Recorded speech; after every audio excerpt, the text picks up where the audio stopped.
katanya saat ini ekonomi Indonesia tidak baik-baik saja. Demokrasi juga tidak baik-baik saja. Demokrasi tidak baik-baik saja. Ya. Ya rasanya kalau terus-terusan dari grup PD Perjuangan untuk menarasikan, untuk menjatuhkan Pak Jokowi, rasanya yang diuntungkan justru Pak Anies.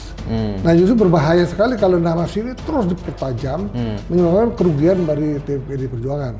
Kan banyak pemilih Pak Prabowo yang fanatik beralih ke Anies. Dengan datangnya Ridwan Kamil, mungkin antara Pak Anies dengan Pak Prabowo sangat seimbang. Tetapi yang sangat menentukan adalah Jawa Tengah. Kemungkinan sekali antara Pak Prabowo dengan Pak Ganjar itu bisa seimbang.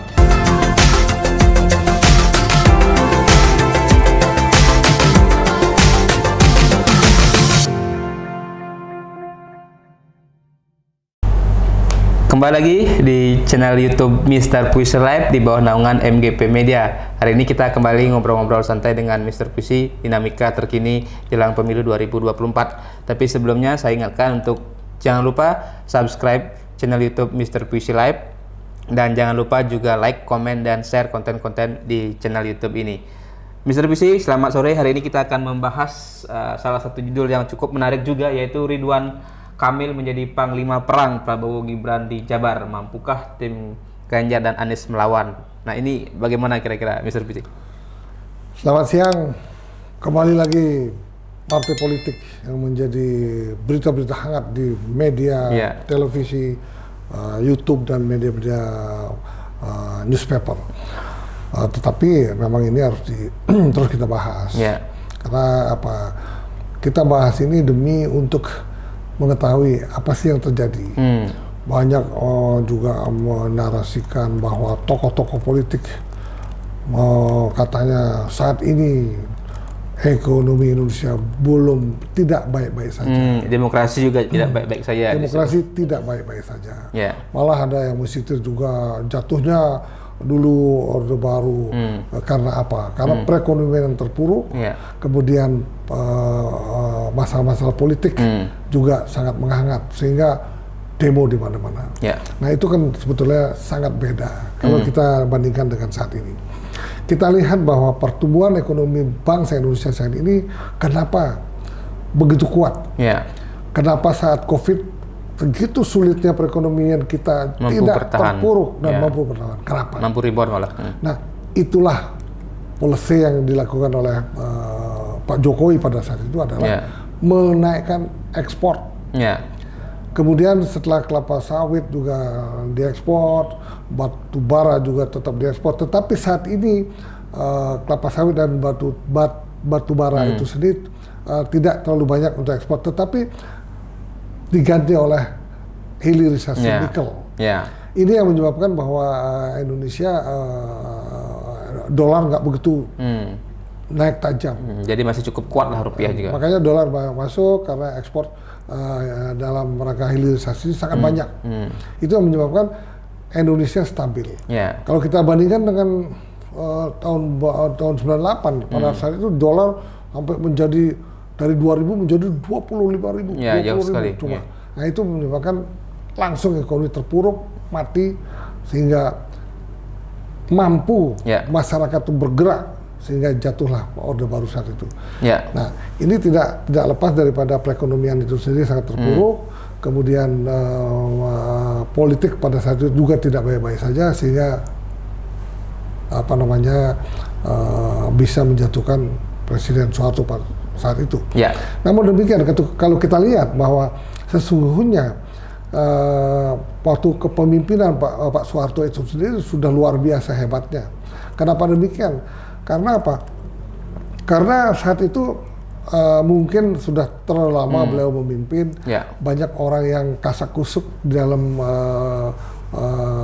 dalam lingkaran kepemimpinan kekuasaan, sehingga waktu itu kalau nggak salah Bapak Harmoko yang sebagai ketua Golkar menginginkan Bapak Soeharto legowo. Nah itulah hebatnya Pak Soeharto waktu itu sehingga dia memilih mundur daripada perpecahan bangsa Indonesia yang sangat dahsyat. Nah demikian juga saat ini Kalau kita bandingkan dengan yang dulu, saat ini jauh beda. Karena perekonomian kita ini jauh lebih baik kalau kita bandingkan dengan perekonomian luar negeri saat ini. Nah, sehingga untuk kejatuhan ini pun kemungkinan sangat kecil. Ya, apalagi juga tadi ketika kita bicara 3 kandidat, 3 capres-cawapres ini yang disebut-sebut juga bisa memberikan harapan lebih besar dan menjaga stabilitas ekonomi, stabilitas politik, termasuk narasi rekonsiliasi gitu adalah Prabowo Gibran. Dan juga dari sisi tim kampanye, dan sudah dibentuk juga tim kampanye daerah, kan diisi tokoh-tokoh mumpuni ya. Salah satunya di Jawa Barat, Ridwan Kamil, mantan gubernur Jabar, masuk diumumkan beberapa hari lalu sebagai ketua tim kampanye daerah di Jabar. Nah, bagaimana Mr. Puisi melihat posisi RK dalam konteks pemilihan RK Ridwan Kamil TPN, mantan gubernur Jawa Barat itu sangat tepat. Ya. Karena kita lihat dengan narasi yang banyak menarasikan bahwa ini politik dinasti, ingin menjatuhkan Pak Jokowi, ingin menjatuhkan pamornya Gibran untuk tidak bisa menaikkan elektabilitas Pak Prabowo. Ini memang betul-betul ini Gibran ini pisau bermata dua. Pemilih Pak Prabowo zaman dulu yang terutama di Jawa Barat dan Sumatera yang sangat fanatik untuk kemenangan Bapak Prabowo sekarang berpindah ke Pak Anies. Sehingga kita lihat coba Pak Anies waktu dia ke Sulawesi, waktu ke Sumatera Utara, Jawa Barat betul-betul masif, berduyun-duyun orang ingin menemui Pak Anies saat itu. Nah, itulah ciri-cirinya bahwa Jawa Barat itu dalam Sumatera itu keadaannya sangat berubah total. Namun demikian, kejelian daripada tim Pak Prabowo ini untuk mengangkat Ridwan Kamil di Jawa Barat itu sungguh luar biasa. Yang hanya Pak Ridwan Kamil lah mampu akan membendung berbondong-bondongnya pemilih Pak Prabowo pindah ke Pak Anies. Nah, sehingga sungguh tepat untuk mengantisipasi pemilihan Pak Prabowo masuk ke koalisi perubahan.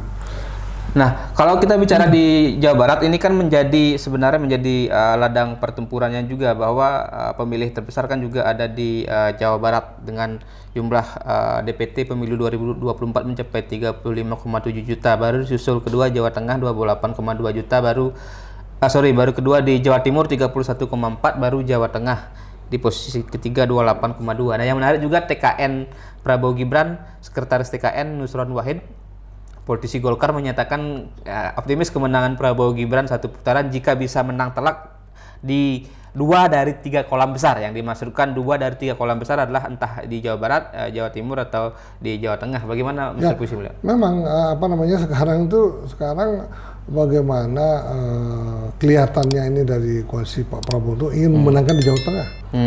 Karena apa? Jawa Barat pasti, Jawa Tengah juga. Kalau Jawa Barat memang sudah menjadi basis Prabowo, tapi kan dengan narasi menjatuhkan Pak Jokowi itu sehingga Gibran itu menjadi kerikil tajam, sehingga pemilih lama Pak Prabowo pindah ke bisa ke Anies Nah, menyebabkan bahwa ini akan pertarungan hebat di Jawa Barat.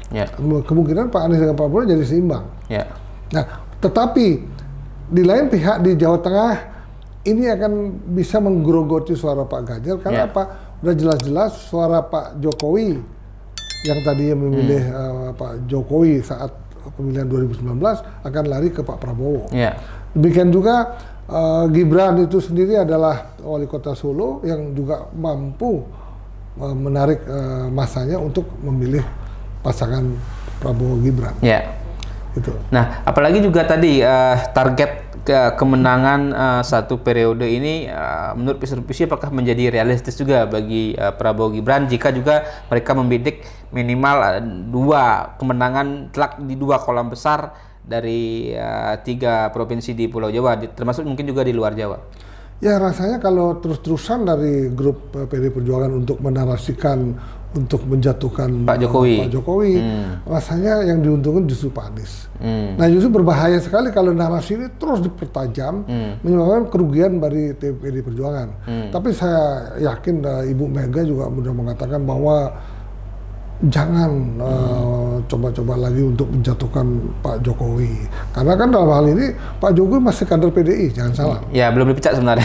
Ya, memang itu menyebabkan Bu Mega menginginkan tidak terlalu tajam untuk mengkritik Pak Jokowi, sehingga Bu Mega juga takut kalau terlalu tajam justru pemilih Jawa Tengah yang sangat fanatik dengan Pak Jokowi lari ke Pak Prabowo. Nah itu sebetulnya menurut analisa banyak orang bahwa semakin tajam menarasikan Jokowi itu politik dinasti, justru merugikan PDI Perjuangan.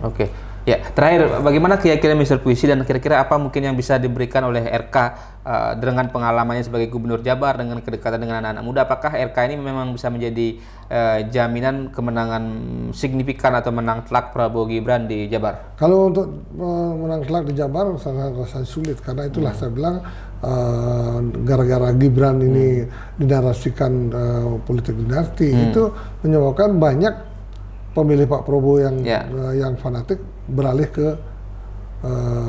Anies. Dengan datangnya Ridwan Kamil, mungkin antara Pak Anies dengan Pak Prabowo sangat seimbang. Tetapi yang sangat menentukan adalah Jawa Tengah. Kemungkinan sekali antara Pak Prabowo dengan Pak Ganjar itu bisa seimbang. Nah sekarang siapa yang bisa memenangkan di Jawa Timur, itulah yang akan menjadi presiden RI yang ke depan, gitu loh.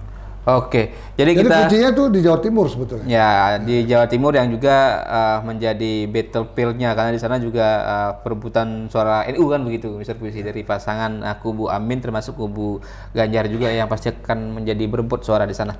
Terima kasih Mr. Puisi. Kita akan lanjutkan berbincang kita dengan topik yang menarik lainnya. Sebelum saya akhiri, saya ingatkan untuk jangan lupa subscribe channel YouTube Mr. Puisi Live di bawah naungan MGP Media. Jangan lupa juga like, komen, dan share konten-konten di channel YouTube ini. Terima kasih. Salam pemilu damai.